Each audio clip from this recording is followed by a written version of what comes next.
순서 문제, 친족 용어의 보편적 패턴들과 핵심 구조들이라고 제목 달았습니다. 자, 언어 비교를 위해서는 그 언어들의 공통된 부모와 같은 그런 친족 용어에서 시작을 하고요.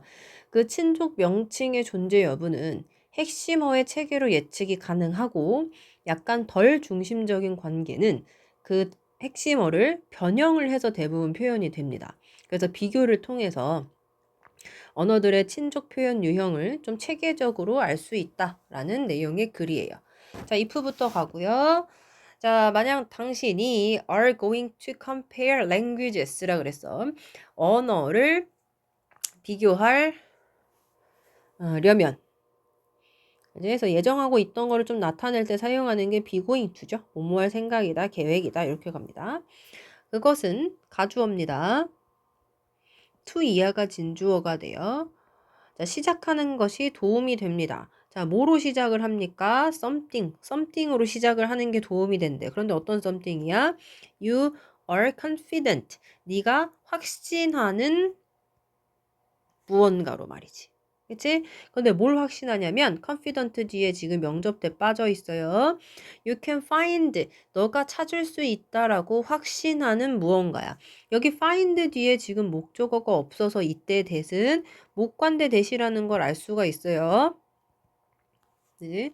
너가 찾을 수 있을 것이라고 확신하는 something으로 시작하는 게 도움이 된다라고 합니다. 자, 어디서 찾냐면 모든 언어에서죠. 그치?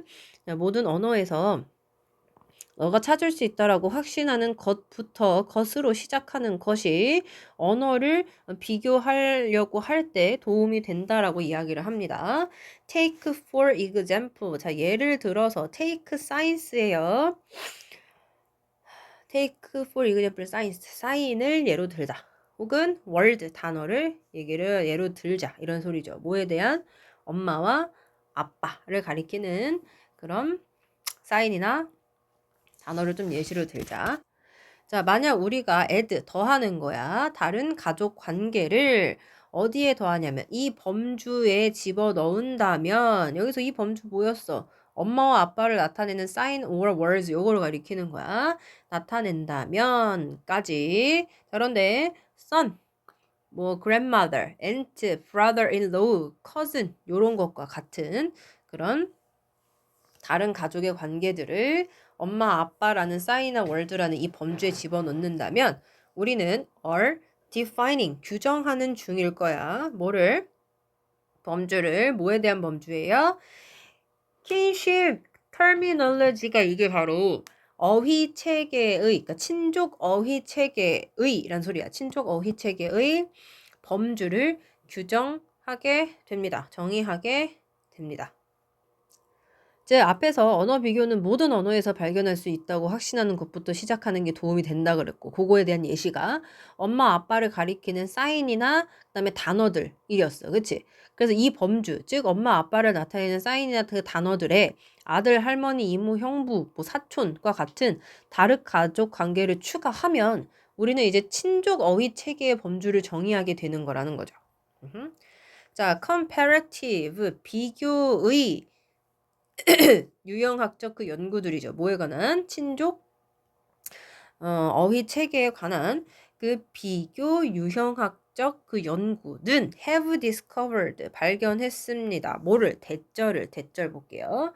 언어들이 have label 라벨들 명칭들을 가지고 있다라는 걸 발견했어. 자, 뭐에 대한 명칭이냐면 some 일부지만 not all family relationship 모든 가족 관계들은 아닌 그런 라벨 명칭을 가지고 있다라는 걸 발견해냈어. 그래서 그 친족 어휘 체계에 대한 비교 유형학적 연구를 보니까 언어가 전부가 아닌 일부 가족 관계에 대한 명칭만 가지고 있다라는 걸 밝혀냈다라는 거야.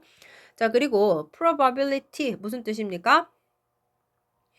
가능성이죠. 자, 어떤 가능성이냐. 뒤에 대절 보시면 그 특정한 친족 관계가 가지고 있대 명칭을 하고 지금 주어, 동사, 목적어 완전한 절이 대절에 지금 연결이 됩니다. 앞에 가능성이라는 명사와 동일해 동격을 나타내는 명접이죠. 그래서 친족 관계가 명칭을 가지고 있다라는 가능성, 즉 확률은 is predictable 이라고 그랬습니다. 예측이 가능하다라고 합니다. 그런데 based on 뭐에 근거해서요? 다른 친족 terms 용어에 근거해서요. 언어에 있는. 됐지? 자, 위에서 비교 연구를 통해서 언어가 전부가 아닌 일부 가족에 대한 명칭만 가지고 있다라는 게 밝혀졌어. 그리고 나서 특정한 친족 관계가 명칭을 가질 확률이 해당 언어의 다른 친족 용어들에 근거해서 예측이 가능이 되어집니다. 라고 얘기를 하는 거죠. 자, for example, 예를 들어서 그 모든 언어들은 가지고 있어. a core set, 그러니까 core는 핵심이죠. 핵심 그 세트의 친족 용어들을 가지고 있어. 뭐와 같은? 어머니와 아버지와 같은. 그러니까 모든 언어는 기준이 되는 핵심 친족 용어가 빡 있는 거야. 그래서 그거에서부터 이제 변형되어져서 나가는 거야. 다른 친족에 대한 용어는. 자, by contrast 대조적으로 더 용어들인데 less central category members, 그러니까 덜 중심적인 그런 그 범주의 구성원들에 관한 용어들은 are often 종종 built 만들어집니다. 뭘 통해서? 그 핵심 용어들을 통해서. 말했죠? 아까 위에서 엄마, 아빠라는 딱 기준이 되는 핵심 용어에서 다른 친족 용어들은 변형돼서 파생되어져서 만들어지는 거야. 예를 들어서 mother-in-law, 시어머니죠. 법적으로 정해진 뭐 엄마. 그리고 stepfather, 계부죠, 계부. 그지? 요거와 같이. 그래서 만약 우리가 언어들을 비교를 합니다. 전 세계적으로 비교를 하면 우리는 물을 수가 있어요. 뭘 물을 수가 있느냐? What can ship 하고 나가요. ask라는 동사의 목적어 역할로 지금 간접 의문문 사용합니다. 그래서 무슨 친족 관계들이 are typically 일반적으로 전형적으로 expressed 표현이 되어지는지 뭐로 핵심 그런 어휘 용어지, 어휘 체계로 어떠한 유형의 친족 관계들의 범주가 일반적으로 표현이 되는지를 우리는 물을 수가 있습니다. 자, 그리고 자, ask라는 타동사 뒤에 지금 목적어로 what kinship하고 간접 의문 하나, what relationships하고 간접 의문문으로 목적어 2개 연결이야. 그래서 무슨 관계들이 표현이 되어지는지도 물을 수가 있어. 어떻게 함으로써? by modifying.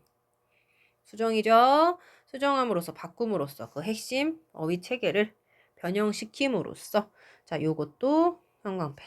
네, 빈칸으로 딱 좋잖아. 쉽게 낸다면 말이지. 그렇죠? 전체적으로 언어를 비교를 해보면 우리는 어떤 친족 관계가 일반적으로 핵심 어휘 체계로 표현되는지 그리고 어떤 관계가 핵심 어휘 체계를 변형해서 표현되는지를 물을 수가 있다. 됐지? 여기까지입니다.